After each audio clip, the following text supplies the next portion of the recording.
Here at Fox, always hear it from those who didn't make the big debate to those who are in the early debate. Why are we trusting polls? It's what we've got to go on. It's the only thing we've got to go on. Averaging out is the only way we can look at them. But to their point and kind of to our point, it is what it is. We recognize now, as candidates have recognized for millennia, that it's a snapshot. But it's a snapshot you can go on, and a trend of snapshots you have to rely on. But as my next guest would tell you, those snapshots can change. Let me tell you, when Doug Wilder was running for become Virginia governor, first of all, it was precedent-breaking. He was the first African-American to even attempt such a thing. And close to the end of the race, he was leading, I think, Governor, by about 20 points. And the lead was looking fairly substantial. And as you said back then, you didn't take anything for granted. You did end up getting elected, but it wasn't by 20 points. So it showed that a lot of people at that time said, yes, they were open to an African-American governor, but they voted quite differently when those pollsters went away. Having said that, Governor, you know what these polls are saying right now about Donald Trump. He's in the pole position. You know what they're saying, that each and every one of them would probably lose to Hillary Clinton if the election were today. You say poppycock, just ignore those polls, right? Well, I say what you just said. It's a snapshot. And I think much of Mr. Trump's popularity is based on the fact that he is a nonconformist. And he's running in that vein in terms of saying, look, I'm not here for your money. I'm not here to say what you want me to say. I'm saying what I want to say. I think in your speaking of my running, my polls never showed me to be anything other than plus or minus in the percentage era of winning. But we always thought we would. And that's something that I think the Clinton people need to be very concerned about, because people who would say that, once they get into the poll, they're going to have to say, well, say do something I really differently. want And that's what fed doubts. I mean, before your win, a narrow win, I mean, that's correct. People started saying, well, they said they were open to an African-American governor, but they must have voted differently. I guess that's what's bringing up my thoughts now. People say they are open to a billionaire businessman with no political experience, but maybe when they get in that voting booth in a state or a caucus, they might think differently. What do you think of that?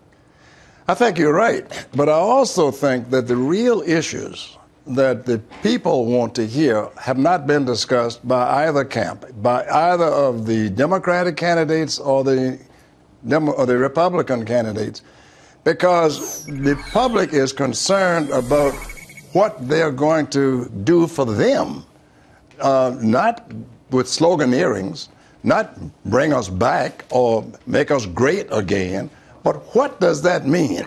And but I don't believe any of them are doing it, Doug. You know, when I look at them, and I know people have criticized Donald Trump for saying he talks in lofty goals, and I know people saying, look at Chris Christie, he spelled things out. He didn't spell out a lot. He just said he would look at Social Security, look at means testing, pushing back the retirement age.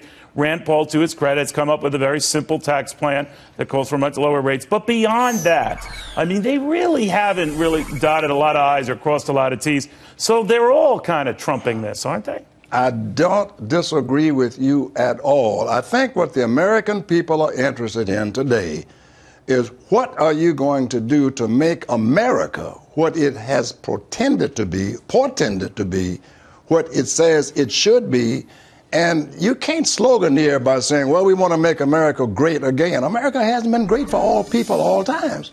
So the question is, what does that mean? Does it mean jobs? Does it mean employment? Does it mean security? Does it mean dependence or interdependence? And none of them have spelled it out. Tonight, for instance, and you've got excellent people who are going to be moderating, but the time allotted to candidates is so sparse because there's so many. There's so many. You're not going to be able to drill down. You know, couldn't agree with you more. Yeah, the one thing that happens is people that step back and say, well, pendulum swing in politics, as you've often reminded me, and maybe after big government and big initiatives and Barack Obama, the pendulum swings back to maybe a more conservative candidate or one not as liberal. And American history seems to show we do that in 8 and 12-year cycles with the White House. Not all the time, but enough of the time where it's borne out. Do you think that because of the overreach or the government overreach, and I'm being careful here because I'm talking to a Democrat, that maybe that is the problem here, and that overreach is what is sticking in the craw of a lot of people paying the bill for this government? It is an issue. And to the extent that Mrs. Clinton transcends that and spells out more clearly than has been the case. And I think that's going to be the biggest criticism that is being hurled at Mrs. Clinton. Right. And that common touch. What are you doing for the people? Not for women, but for the people. Yeah, for but I think she's turning America's a lot of people off that because she is repudiating her very husband's policies. Now, maybe for good, practical, pragmatic, political reasons, but doesn't that reek of phoniness to you? Well, it reeks of concern, and people have that concern. But let's say this, Neil. I would say this on your show. She will be the nominee, notwithstanding. She won't be the nominee. She won't be the nominee. You will be the nominee before she is. No. She will will be the nominee before she is.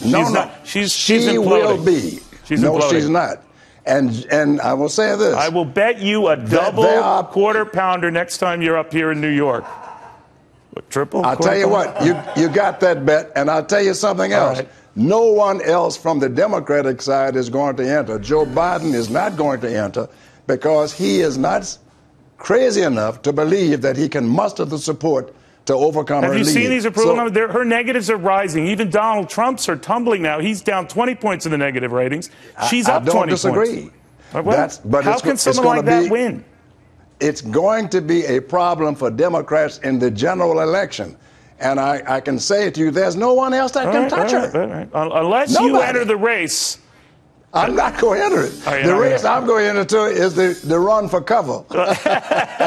Well, it's always a pleasure having you. I mean, I'm going to take you up on that bet, young man. But yeah, but it's not going to be a double burger. We're going to have a double everything else. No, don't start upgrading the restaurants. I'm not Hannity. Look to talk to you soon, Neil. All right, Doug Wilder, really one of the nicest and classiest acts in politics. And I might say, he gets annoyed when I say this, but we would not have a Barack Obama if not for Doug Wilder.